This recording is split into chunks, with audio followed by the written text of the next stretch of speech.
Hello students, welcome to the second part of the chapter number 2, that is on the measuring instruments. Right, in the last video of the vehicle maintenance and garage practice, we saw about the measuring instruments which is required to measure the wear of the vehicle or the wear of the engine components. Right, in this video we will see the measuring instrument that is required to measure the speed of the vehicle or the speed of the engine or speed of the certain different components. Now, to measure the speed of the engine or different components, there are certain instruments which will be required to measure the speed. Also, the value of the RPM, that is revolutions per meter, will be measured by the help of the instrument of the measuring for speed. From the value of the RPM, we can convert it into the velocity of the certain component. For the measuring instrument of the speed, the first component or the first instrument that is used is known as a tachometer. Right? The word tachometer might have heard by almost all the students. So the purpose of the tachometer is to measure the RPM of the rotating object with the different characteristics or with the different methods of the tachometer. The tachometer has its types, that is its number of subtypes, which will be seen in the further video. In the figure here, I have shown the tachometer of two types. First one is the contact tachometer, second one is the non-contact tachometer. In the case of the contact tachometer, we have to keep the contact of the pointer and the object which is rotating.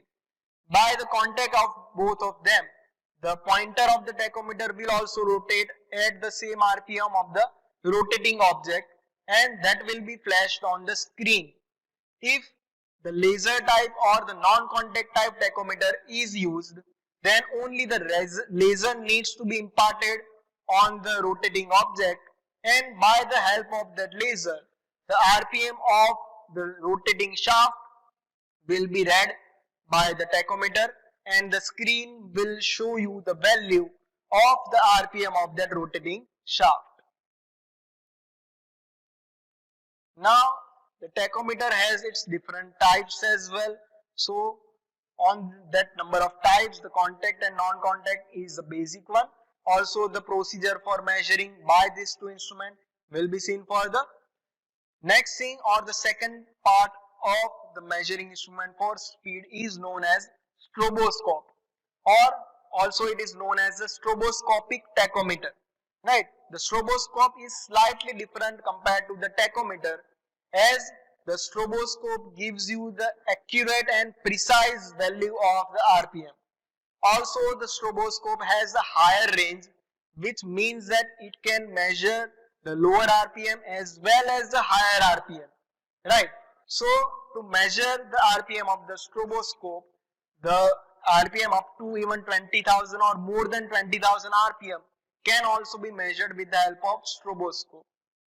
Now, the stroboscope works on the principle that whenever we flash the lights or we flash the light's frequency on the rotating object, then if the frequency of the light and the frequency of the rotation is similar, then the rotating object will be viewed as a stationary object. Right? If we are viewing that object from a single point, if the light that is imparted on the object and if the object is rotating at some RPM, and if the frequency of both of them is equal, then the value of the RPM will be the value of the frequency of the light that is imparted. Right? So it will be measured until the object is viewed as a stationary by the measuring person. The stroboscope will look as the shown in the figure, that it has a lighting object on the behind of the stroboscope, the digital screen and the knob to operate the flash of the light has been given. By rotating the knob, the flash of the light is increased until the object which we are measuring viewed as a stationary object. Right? So this will be also seen in the further, the procedure to measure the RPM by the help of stroboscope. Now let's start with the tachometer. In case of the tachometer, the first one is the chronometric tachometer, or also it is known as the tachometer which has an analog screen. Right, it is not a digital tachometer, it is a analog type tachometer. In the figure here, you can see the normal analog tachometer which is used for the measuring RPM. Now in case of the analog tachometer, the accuracy will be always lower compared to the digital tachometer, as we have to do some calculation to measure the RPM even after using the tachometer, right? So let's see the procedure to measure the RPM by the help of chronometric tachometer. In that case, the chronometric tachometer will be kept in the contact with the shaft as shown here.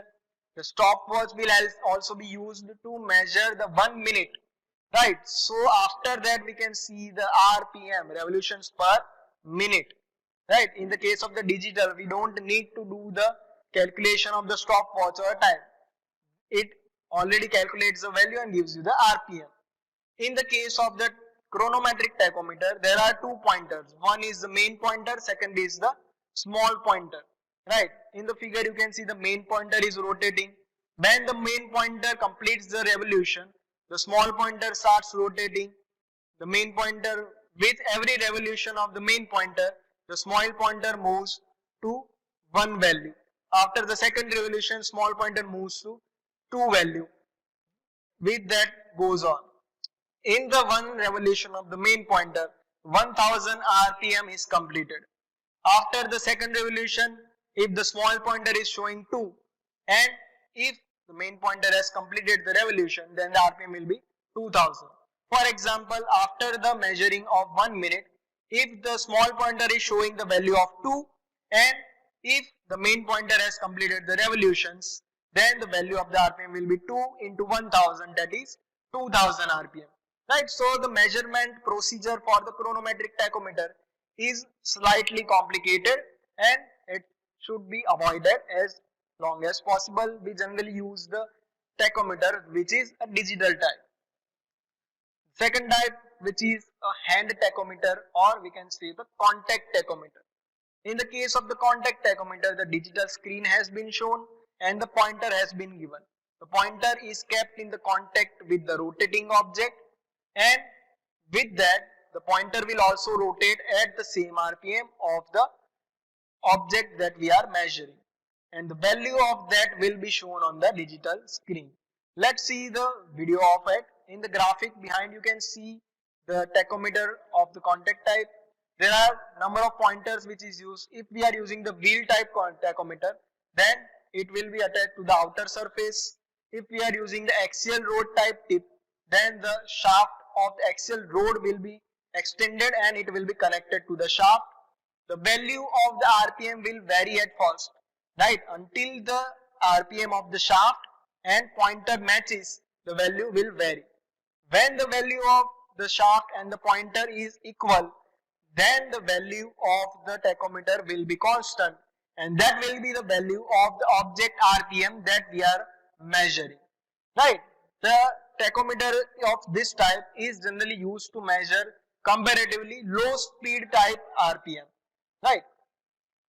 The second one is a photoelectric tachometer. Now in this video we have seen the procedure or the principle to operate the photoelectric tachometer. In that case, one disc is been rotated and on that disc the number of holes is been drilled. On both sides of drill there are certain components. On one side there is a light source, on the other side there is a light sensor. The light is being passed through the disc. Now when we are rotating the disc, and if the hole is in between the light sensor and light source, the light will pass through the hole and light sensor will get the reading. If the hole is not there and if the solid disc is between the light source and the sensor will not get the reading and light will be cut from there. So whenever we rotate the disc, the light will be obtained by the sensor for the number of times that is equal to the holes on the disc. For example, if we are doing the 8 holes on the disc, then the light will be passed for 8 times during the one revolution of the disc, right? So with the number of revolutions, the number of readings will be getting by the light sensor, and after the experiment, the readings of the number of light passing from the disc will be measured, and from that the value of the RPM will be measured. By the help of this principle, we can see here the next type, that is a non-contact tachometer. In the case of the non-contact tachometer, the laser light has been imparted on the rotating shaft, and by thus the help of the laser, we are getting the value of RPM in the digital screen of the tachometer, right? This is a object, or this is the instrument which is used for the high speed RPM measurement. Also it is accurate compared to the contact type. Let's see the procedure. In that, generally only the laser is imparted on the rotating object and the laser gives you the value on the screen, right? In this you can see one advantage, that whenever you impart the laser, at that time, at that same instant, you will get the same value of the RPM, right? The value will not vary for much of the time, that is compared to the contact tachometer, and you will get the accurate value on the tachometer, right? So this is an accurate type, and even the higher speeds can be measured with this type of the tachometer. Next one is the centrifugal tachometer, right? From the name you can see that the centrifugal tachometer works on the principle of the centrifugal force, right? The normal arrangement or the schematic arrangement diagram has been shown in the figure, in which the shaft is connected with the arrangement that is similar to the governor, in which the two weights has been kept on. The principle of the centrifugal force states that whenever the speed of the rotating object increases, the weight flies in the outward direction due to the centrifugal force. Because of that, the spring in between them will be compressed, the sleeve will move in the left direction, right? The bottom sleeve, that will move in the left direction, and from that the pointer will move because of the gearing arrangement, right? Now let's see the procedure to use the centrifugal tachometer. In that, the tachometer will be kept in the contact with the rotating object, with the contact with the rotations. Also the weights will be rotating. When it rotates, the weight will fly outward and bottom sleeve will move in the upward direction. With that arrangement, we have arranged a rack and pinion mechanism or a gearing mechanism to move the reciprocating motion into the rotating motion of the pointer. So whenever we start the rotation of the centrifugal tachometer, the pointer will move as long as the sleeve is moving in the upward direction. When the sleeve is at the maximum point, the pointer will show the reading of the RPM of the given object. The disadvantage of this tachometer is only that it is an analog type tachometer. We can convert it into the digital tachometer, but for the digital measurement, we have better arrangements than that, the simpler arrangements than this that we saw in the last type, that is a non-contact type or the laser tachometer, right? So the next and the last component that is used to measure the speed is the stroboscope. Now the stroboscope operates on the principle that if a repeating event, or if the event is repeated, and if we are viewing that event from a single point, then that cycle will be seen as a stationary, right? Let's see one example of the stroboscopic effect. In the case of the stroboscopic effect, there is just a same stationary painting. That stationary painting is being rotated. When it rotates, we can see that it is getting animated, which means that water is coming from the center and it is going on a man that is walking, but actually that image is a stationary image, right? But when we are rotating, we are seeing an animation. The opposite thing happens in the case of the stroboscope, right? The rotating object is being imparted by a flashing light. And if the frequency of both the rotations and the flashing light matches with each other, the object which is rotating will be seen as a stationary object. At that time, the value of the RPM will be seen on the screen of the stroboscope. Let's see the procedure for measurement of RPM with the help of stroboscope. In this, you can see first the shaft will be marked with a line, and that line will be viewed by the person. After that, the rotation will be started. After, the light will be imparted on that. After that, the flashes of the light will be increased, which means the frequency will be increased until the line is seen as a stationary line. Right? At that point, you can see that line is getting stationary, and at that time the reading of the stroboscope will be taken, and that reading shows the RPM of the rotating object. Right? So with this help of stroboscope, we can get the accurate reading of the RPM of the object that is rotating. Right?